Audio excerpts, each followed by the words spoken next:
Se še spomnite, kdaj in katero knjigo ste nazadnje vzeli v roke? Ker skoraj 50% Slovencev ne prebere niti ene knjige na leto in z željo, da bi to statistiko spremenili, v sodelovanju s slovenskimi knjižnimi založbami pripravljamo oddajo Knjigožer.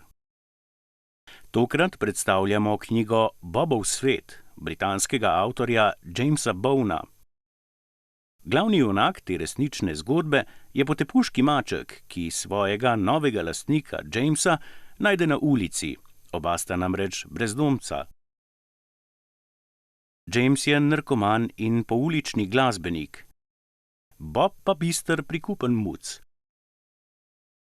Oba sta zavržena in drug drugemu rešita življenje. James ranjenega mačka odpelje k veterinarju, sam pa s pomočjo prijateljskega mačka uspešno zaključi metadonsko terapijo. Po njunem srečanju se obema spremeni življenje na bolje. James je na pobudo številnih mimoidočih, ki so se ustavljali ob njegovem lepem oranžnem mačku, svojo zgodbo popisal v knjigi. In nevede ustvaril knjižno uspešnico, ki je prevedena že v več kot 30 jezikov in prodana v več milijonih izvodih.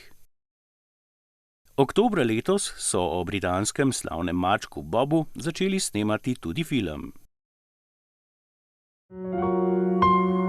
Za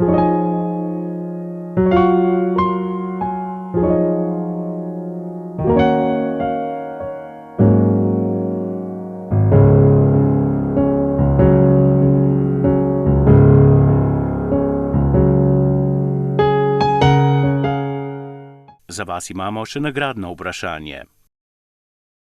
Po katerem filmu se je zgledoval režiser filma Pozabna noč, ki smo si ga lahko ogledali na 9. filmskem festivalu gluhih?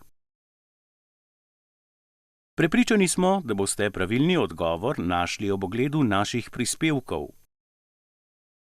Odgovor s svojimi podatki, ime, priimek in naslov, pošljite na elektronski naslov spletna.zveza-gns.si s pripisom Knjigožer. Prvemu, ki bo pravilno odgovoril, založba Mladinska knjiga podarja uspešnico Bobov svet.